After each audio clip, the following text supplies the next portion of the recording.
ಮನುಷ್ಯ ಅಂದರೆ 2 ಕಣ್ಣು, ಮೂಗು, ಕಿವಿ, 2 ಕೈ, 2 ಕಾಲು ಅಂತ ಹೀಗೊಂದು ಕಲ್ಪಿಸ್ತೇವೆ.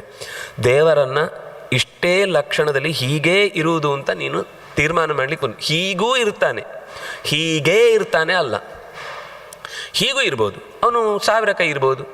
16 ಷೋಡಶಬಾಹು ನರಸಿಂಹನ ಉಪಾಸನೆ ಮಾಡಬೇಕು ಅಂತ ಅನಿಸೋನಿಗೆ 16 ತೋಳಿನಲ್ಲಿ ಕಾಣಿಸ್ತಾನೆ.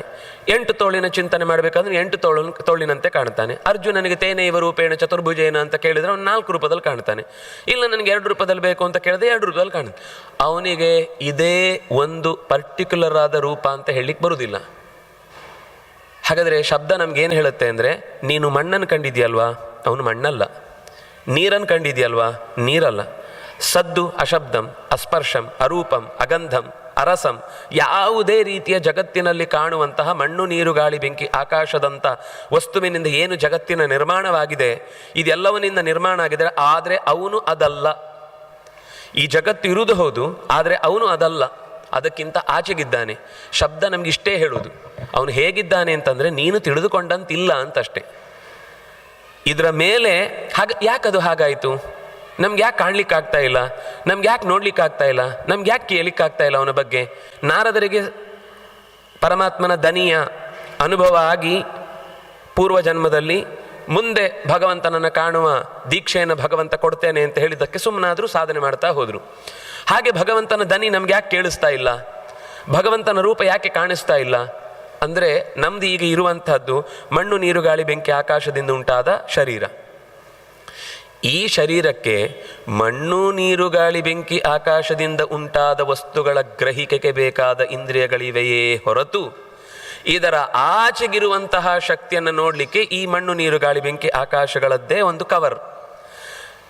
ದುರ್ಬಿನ್ ಈಗ ಈ ಕಣ್ಣಿನಿಂದ ಈಗ ಪರಮಾಣು ಅತ್ಯಂತ ಸೂಕ್ಷ್ಮವಾದದ್ದು, ಅದನ್ನು ನೋಡ್ಲಿಕ್ಕೆ ನಮ್ಗೆ ಈ ಕಣ್ಣಿಗೆ ಸಾಧ್ಯ ಇಲ್ಲ. ಯಾಕೆಂದರೆ ಈ ಕಣ್ಣಿನ ಸಾಮರ್ಥ್ಯಕ್ಕಿಂತ ಅದು ಅತ್ಯಂತ ಸೂಕ್ಷ್ಮವಾದದ್ದು. ಅದಕ್ಕೋಸ್ಕರ ನಮಗೊಂದು ಸೂಕ್ಷ್ಮ ದರ್ಶಕ ಬೇಕು ಅಲ್ವಾ? ಹಾಗೆಯೇ ನಮಗೂ ಒಂದು ಸೂಕ್ಷ್ಮ ದರ್ಶಕ ಇದೆ ಒಳಗಿನಿಂದ.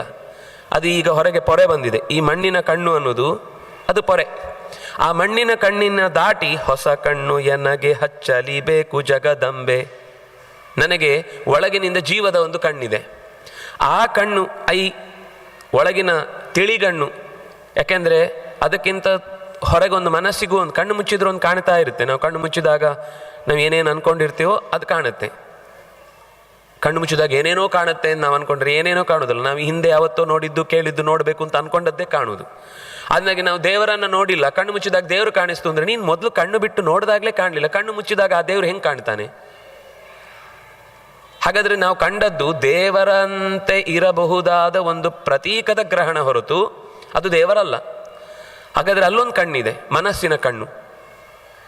ಅದು ಇಲ್ಯೂಷನರಿ ಐ, ಏನು ಬೇಕಾದರೂ ತೋರಿಸ್ಬೋದು, ಇಮ್ಯಾಜಿನರಿ ಐ. ಹಾಗಾದರೆ ಅದಕ್ಕಿಂತ ಆಚೆಗೊಂದು ಕಣ್ಣಿದೆ. ಆ ಕಣ್ಣು ತಿಳಿಯಾದ ಕಣ್ಣು, ಅದು ತೆರೆಯಬೇಕು ಅಂತ ಅನ್ನೋದೇ ಈ ನಿರಂತರ ಪ್ರಯತ್ನ. ಆ ಪ್ರಯತ್ನಕ್ಕೋಸ್ಕರ ಹೇಳಿದರು, ನೀನು ಹೊರಗಿನಿಂದ ಕಂಡ ಸಂಗತಿಯಲ್ಲೇ ದೇವರನ್ನು ಅದು ಪ್ರತೀಕ ಅಂತ ತಿಳ್ಕೋ ಅಷ್ಟೇ ಹೊರತು ಅದೇ ದೇವರು ಅಂತ ಭಾವಿಸಬೇಡ. ಯಾಕೆಂದರೆ ಅದು ಅಸಾಧ್ಯ. ಅದು ಯಾಕೆಂದರೆ ಆ ಪ್ರತೀಕ ಅದು ನಾಶ ಆಗುವಂಥದ್ದೇ. ಅದರಲ್ಲೂ ಈಗ ನೀರು ಕೊಳೆ ಆಗುತ್ತೆ, ಮಣ್ಣು ಅದು ಪುಡಿಯಾಗುತ್ತೆ, ಜರ್ಜರಿತವಾಗುತ್ತೆ, ಬೆಂಕಿ ಆರಿ ಹೋಗುತ್ತೆ, ಗಾಳಿ ಕೆಟ್ಟ ಪರಿಮಳವನ್ನು ತರುತ್ತೆ, ಕೆಲವೊಮ್ಮೆ ಹಾರಿಸ್ಕೊಂಡು ಹೋಗುತ್ತೆ. ಭಗವಂತನ ಶಕ್ತಿ ಯಾವತ್ತೂ ಕೂಡ ಯಾವುದೇ ರೀತಿಯಿಂದ ತೊಂದರೆ ಕೊಡುವಂಥದ್ದಲ್ಲ. ಇನ್ನು ಆಕಾಶ ಅದು ಗ್ರಹಿಕೆಗೆ ಸಿಗುವುದೇ ಕಷ್ಟ. ಆದರೆ ಒಂದೇ ಹೇಳಿದರು, ಆಕಾಶಸ್ಥಲಿಂಗಾತ್ ಅಂತ. ನಿಮಗೆ ದೇವರನ್ನು ತಿಳ್ಕೊಳ್ಳೋದ್ರಲ್ಲಿ ಪಂಚಭೂತದಲ್ಲಿ ಹೆಚ್ಚು ಸಾಧ್ಯವಾಗುವಂಥದ್ದು ಆಕಾಶವನ್ನು ನೋಡಿ ಕಲ್ತ್ಕೋ ಅಂತ. ಯಾವ ಗುಣದಿಂದ ಅಂದರೆ ಅದನ್ನು ಮುಂದೆ ಉದ್ಧವ ಗೀತೆಯಲ್ಲಿ ಹೇಳುವಾಗ ಬರುವ ಮಾತು. ಆಕಾಶದಿಂದ ದೇವರನ್ನು ಅರ್ಥ ಮಾಡಿಕೊಳ್ಳುವುದಕ್ಕೆ ಸಾಧ್ಯ ಅಂತ. ಆಕಾಶ ಎಲ್ಲ ಕಡೆ ಇದೆ, ಅದು ವ್ಯಾಪ್ತ, ಅದಕ್ಕೆ ಕೊನೆ ಇಲ್ಲ. ಹಾಗೆ ದೇವರು ಕೂಡ ಎಲ್ಲ ಕಡೆ ಇದ್ದಾನೆ. ಹಾಗಾದರೆ ಆಕಾಶವೇ ದೇವರು ಅಂತ ಹೇಳಿಬಿಡೋಣ. ಮಣ್ಣೆಲ್ಲ ಗೊತ್ತಾಯಿತು, ನೀರೆಲ್ಲ ಗೊತ್ತಾಯಿತು. ಯಾಕೆಂದರೆ ಮಣ್ಣ ಆಗಿದ್ದಿದ್ರೆ ಪ್ರತೀಕವನ್ನು ಪೂಜೆ ಮಾಡುವಾಗ ಅದರ ಮೇಲೆ ಇರುವೆ ಓಡಾಡುತ್ತೆ, ಜಿರಳೆ ಓಡಾಡುತ್ತೆ. ತನ್ನ ಮೈಯ ಮೇಲಿನ ಜಿರಳೆಯನ್ನೇ ಇರುವೆಯನ್ನೇ ಓಡಾಡಿಸಿಕೊಳ್ಳಿಕ್ಕೆ ಬಾರದಂತಹ ಭಗವಂತ ನಮ್ಮ 100,000 ಥರದ ತಲೆಬಿಸಿ ಕಷ್ಟಗಳನ್ನು ಸಮಸ್ಯೆಗಳನ್ನು ಪರಿಹರಿಸುವಲ್ಲಿ ಅವನಿಗೆ ಎಲ್ಲಿಯ ಸಾಮರ್ಥ್ಯ ಇದೆ ಅಂತ ಪ್ರಶ್ನಿಸುವವರು ಬಹಳ ಬುದ್ಧಿವಂತ ಪ್ರಶ್ನೆ ನಂದು ಅಂತ ಅಂದ್ಕೊಂಡಿರ್ತಾರೆ. ಬೇಸಿಕ್ ನಾಲೆಜ್ ಇಲ್ಲ. ನಾವು ಹೇಳುವುದು ಪ್ರತೀಕದಲ್ಲಿ ದೇವರು, ಭಾರತದ ಭೂಪಟವನ್ನು ತೋರಿಸಿ, ಇಲ್ಲಿ ರಾಜಸ್ಥಾನ ಇದೆ ಸಾರ್, ಅಲ್ಲಿ ಮರುಭೂಮಿನೇ ಕಾಣಿಸ್ತಾ ಇಲ್ಲ ಅಂದರೆ, ಪುಣ್ಯಾತ್ಮ ಇದು ಚಿತ್ರ, ಇದರ ಹಾಗೆ ಅಲ್ಲಿ ಇರುತ್ತೆ ಅಂತ ಅಷ್ಟೇ ಅರ್ಥ ಅಂತ ಹೇಳ್ತೇವೆ ಇಲ್ಲೂ? ಮಗು ಕೇಳಲ್ಲ, ತಲೆಹರಟೆಗಳು ಮಾತ್ರ ಕೇಳೋದು. ಸಿಂಹವನ್ನು ತೋರಿಸಿದ ತಕ್ಷಣ ಮಗು ಒಪ್ಕೊಂಡ್ಬಿಡುತ್ತೆ, ಹೌದು ಸಿಂಹ ಅಂದರೆ ಹೀಗಿರುತ್ತೆ. ಸರ್ ಅದು ಯಾಕೆ ಗರ್ಜನೆ ಮಾಡ್ತಾ ಇಲ್ಲ ಅಂತ ಮಗು ಕೇಳಲ್ಲ, ಯಾಕಂದರೆ ಅದಕ್ಕಷ್ಟು ಕಾಮನ್ ಸೆನ್ಸ್ ಇದೆ. ಆದರೆ ನಮ್ಮ ಬುದ್ಧಿಜೀವಿಗಳು ಅಂತ ಅನ್ನಿಸಿಕೊಂಡವರಿಗೆ ನೋಡಿ, ಕೃಷ್ಣನ ಮೈ ಮೇಲೇ ಎಷ್ಟು ಜಿರಳೆ ಓಡಾಡುತ್ತೆ, ನೀವು ಹೇಳ್ತೀರಿ ಅವನು ಊರಿನ ಸಮಸ್ಯೆ ಎಲ್ಲ ಪರಿಹಾರ ಮಾಡ್ತಾನೆ ಅಂತ. ಅದು ಒಂದು ಕೇವಲ ಭಗವಂತನನ್ನು ತಿಳ್ಕೊಳ್ಳಿಕ್ಕೆ ಅನುಕೂಲವಾದ ಒಂದು ಪ್ರತೀಕ. ನೀನು ಕಣ್ಣು ಮುಚ್ಚಿದಾಗ ನಿನ್ನ ಹೃತ್ಕಮಲದ ಮಧ್ಯದಲ್ಲೂ ಇಂಥದ್ದೇ ನಗೆಮೊಗದ ಚೆಲುವ ಭಗವಂತನ ರೂಪವನ್ನು ನೀನು ಅನುಸಂಧಾನ ಮಾಡಿ. ಹೌದಲ್ವಾ? ನಾವು ಹೋದ ಮೇಲೆ ನೋಡ್ತಾ ನೋಡ್ತಾ ಏನು ಮಾಡ್ತೇವೆ? ಕಣ್ಣು ಮುಚ್ಚುತ್ತೇವೆ. ಕಣ್ಣು ಮುಚ್ಚುವುದು ಅಂದರೆ ಅಲ್ಲಿಯ ರೂಪವನ್ನು ಸೆಳೆದು ನನ್ನ ಹೃದಯದಲ್ಲಿ ಇಟ್ಕೊಳ್ತಾ ಇದ್ದೇನೆ ಅನ್ನುವ ಭಾವನೆ ಅದು. ಇಲ್ಲಾಂದ್ರೆ ಅಷ್ಟು ದೂರ, ಅದು ತಿರುಪತಿಗಳಂತ ಅಂತಹ ಪ್ರದೇಶದಲ್ಲಂತೂ ಒಂದು ದಿವಸ ಕಾದು ಕಾದು ಕಾದು ಕಾದು ಹೋಗಿ ಜರಗಂಡಿ ಅಂತ ಎತ್ತಿ ಬಿಸಾಕುವಾಗಲೂ ಎದುರುಗಡೆ ನೋಡಿದ ತಕ್ಷಣ ಮುಚ್ಚುವುದು ಕಣ್ಣು. ಅಲ್ಲ, ಇಷ್ಟು ದೂರ ಕಾದು ಬಂದು ನಿಂತದ್ದು ಕಣ್ಣು ಮುಚ್ಚಲಿಕ್ಕ? ನೋಡಿದ ತಕ್ಷಣವೇ ಅವನ ಇಡೀ ರೂಪವನ್ನು ನನ್ನ ಹೃದಯದಲ್ಲಿ ನಾನು ತೊಡಬೇಕು ಅನ್ನುವ ಬಯಕೆಯಿಂದ ಕಣ್ಣು ಮುಚ್ಚಿದ್ದು. ಅಂದರೆ ಅದನ್ನು ನಾನು ಹೃದಯದಲ್ಲಿ ಆತ್ಮಸಾತ್ ಮಾಡಿಕೊಂಡ್ಮೇಲೆ ಮತ್ತೆ ಮನೆಗೆ ಹೋಗಿ ತರಬೇಕದನ್ನು. ಕಣ್ಣು ಮುಚ್ಚಿಬಿಟ್ಟು ಅಲ್ಲೇ ಬಿಟ್ಟು ಬರೋದಲ್ಲ, ಅದನ್ನು ಮನೆಗೆ ತಂದು ಮತ್ತೆ ಕೂತು ಮತ್ತೆ ಕಣ್ಣು ಮುಚ್ಚಿದಾಗ, ಆಗ ಕಣ್ಣು ಮುಚ್ಚಿದಾಗ ಏನನ್ನು ನಾನು ಫೋಟೋಗ್ರಫಿ ಮಾಡಿದ್ದೆ, ಕ್ಯಾಮರಾದಲ್ಲಿ ನನ್ನ ಕಣ್ಣಿನಿಂದ ಸೆರೆ ಮಾಡಿಕೊಂಡಿದ್ದೆ, ಅದನ್ನು ಯೋಚಿಸಿ ಮತ್ತೆ ಹೃದಯದ ಮಧ್ಯದಲ್ಲಿ ಅವನ ರೂಪವನ್ನು ಚಿಂತಿಸಿ ಆ ಮೂಲಕ ಅದನ್ನು ಧ್ಯಾನಕ್ಕೆ ತಂದುಕೊಳ್ಳುವುದು. ಮತ್ತೆ ಧ್ಯಾನಕ್ಕೆ ಬಂದ ಕಣ್ಣು ಮನಸ್ಸಿನದ್ದು, ಅದು ನಾವು ಮಾಡಿದ ನಮ್ಮದೇ ಮನಸ್ಸಿನ ಪೇಂಟಿಂಗ್, ಅದು ಮತ್ತೆ ದೇವರಲ್ಲ. ಕೆಲವರಿಗೆ ಕನಸಿನಲ್ಲಿ ನಂಗೆ ಇವತ್ತು ದೇವರು ಬಂದುಬಿಟ್ರು ಅಂತ. ದೇವರ ಸ್ವರೂಪ ಬಂತು, ದೇವರ ಒಂದು ನೆನಪು ಬರುವುದಕ್ಕೆ ಕಾರಣವಾದ ಪ್ರತೀಕ ಬಂತು ಹೊರತು ದೇವರು ಬಂದದ್ದಲ್ಲ. ದೇವರ ನೆನಪಾಗುವುದಕ್ಕೆ ಕಾರಣವಾದ ಘಟನೆಗಳು ನಿನ್ನಲ್ಲಿ ಘಟಿಸಿತು. ಹೌದು, ಅದೊಂದು ತುಂಬ ಅಭಿಮಾನಪೂರ್ವಕವಾಗಿ ಹೇಳ್ಕೊಳ್ಬೇಕಾದ ಸಂಗತಿ, ತಪ್ಪಲ್ಲ. ಆದರೆ ದೇವರೇ ಕಂಡ್ರು ಅಲ್ಲ, ಅದು ಈ ಮನಸ್ಸಿನ ಕಣ್ಣಿಗೂ ಕಾಣುವ ಸಾಧ್ಯತೆ ಇಲ್ಲ. ಹಾಗಾಗಿ ಭಗವಂತನ ತಿಳುವಳಿಕೆಗೆ ಬೇಕಾದಂತೆ ಈ ಜಗತ್ತಿನಲ್ಲಿ 3 ಪ್ರಮಾಣಗಳಲ್ಲಿ ಶಬ್ದ ಸ್ಪರ್ಶ, ಅದು ಶಬ್ದ ಮತ್ತು ಪ್ರತ್ಯಕ್ಷಗಳು ಬಹಳ ಕಷ್ಟ. ಪ್ರತ್ಯಕ್ಷ ಮತ್ತು ಅನುಮಾನಗಳು ಬಹಳ ಕಷ್ಟ. ಶಬ್ದದಿಂದ ನಾನು ತಿಳಿದದ್ದು ದೇವರಲ್ಲ ಅಂತ ಗೊತ್ತಾಗ್ಲಿಕ್ಕೆ ಅನುಕೂಲ ಮಾಡುತ್ತೆ. ನಿಜವಾದ ದಾರಿ, ನಿಜವಾದ ಗುರಿ ಇನ್ನೂ ದೂರದಲ್ಲಿದೆ ಅನ್ನುವ ಎಚ್ಚರಿಕೆಯನ್ನು ನಿರಂತರ ಕೊಡಲಿಕ್ಕೋಸ್ಕರ ಶಬ್ದ ನಮ್ಗೆ ಸಹಾಯ ಮಾಡ್ತಾ ಹೋಗುತ್ತೆ. ತಿಳಿದಷ್ಟು ಲೋಕದ ಎಲ್ಲ ವಸ್ತುಗಳಿಗಿಂತ ಆಚೆಗಿದ್ದಾನೆ ಅನ್ನೋದನ್ನು ಅದು ತಿಳಿಸಿಕೊಡುತ್ತೆ.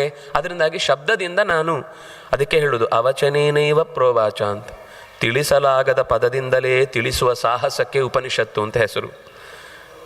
ಅವನನ್ನು ತಿಳಿಸ್ಲಿಕ್ಕೆ ಸಾಧ್ಯ ಇಲ್ಲ, ಆದರೂ ತಿಳಿಸ್ಲಿಕ್ಕೋಸ್ಕರ ಪಡುವ ಸಾಹಸವೇ ಉಪನಿಷತ್ತು ಅಂತ. ಋಷಿಗಳಿಗೆ ಹೇಗೆ ಹೇಳುದಪ್ಪ ನಿಮಗೆ? ಅದು ನಮ್ಮದೇ ಎಕ್ಸ್ಪೀರಿಯೆನ್ಸು. ನಿಮಗೆ ನಾನು ಏನು ಹೇಳಿದ್ರು ನಿಮ್ಗೆ ಮತ್ತೆ ಶಬ್ದ ಅಷ್ಟೇ. ಅದು ಬಹಳ ಚಂದ ಇದ್ದ ಅಂದರೆ, ಈ ನಿಮಗೆ ಯಾವುದೋ ಹಣ್ಣಿನ ರುಚಿ ನಾನು ಪರಿಚಯ ಮಾಡಿಕೊಟ್ಟಾಗ ನಿಮ್ಮ ಹಣ್ಣು ತಿನ್ಲಿಕ್ಕೆ ಕೊಟ್ಟರೆ ನಿಮ್ಗೆ 2 ನಿಮಿಷದಲ್ಲಿ ಗೊತ್ತಾಗುತ್ತೆ.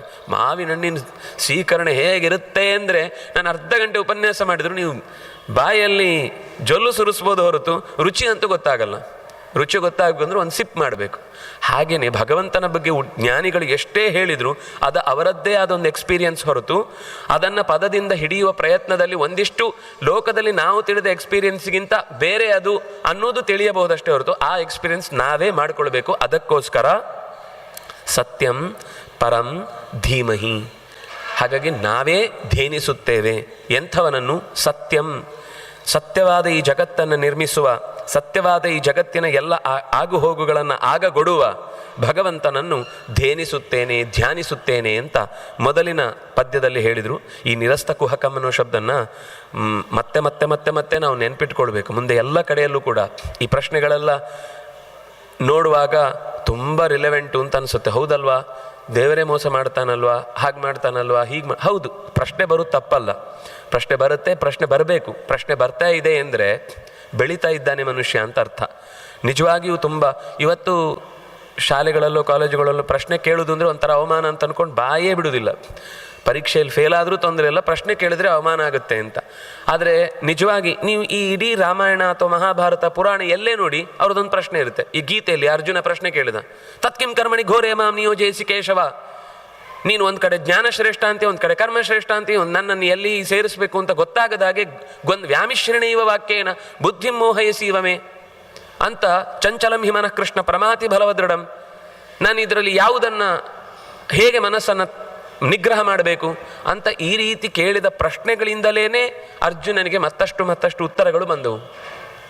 ಪ್ರಶ್ನೆಯ ಹಿನ್ನೆಲೆ ತಿಳಿದುಕೊಳ್ಳಬೇಕು ಅನ್ನುವ ಅಪೇಕ್ಷೆ ಇದ್ದಾಗ ಅದು ಸಾರ್ಥಕ ಆಗುತ್ತೆ. ಇವರಿಗೇನು ಗೊತ್ತಿದೆ ಅಂತ ನೋಡೋಣ ಅಂತ ಹೋದಾಗ ಪೆಟ್ಟು ತಿನ್ನಬೇಕಾಗತ್ತೆ.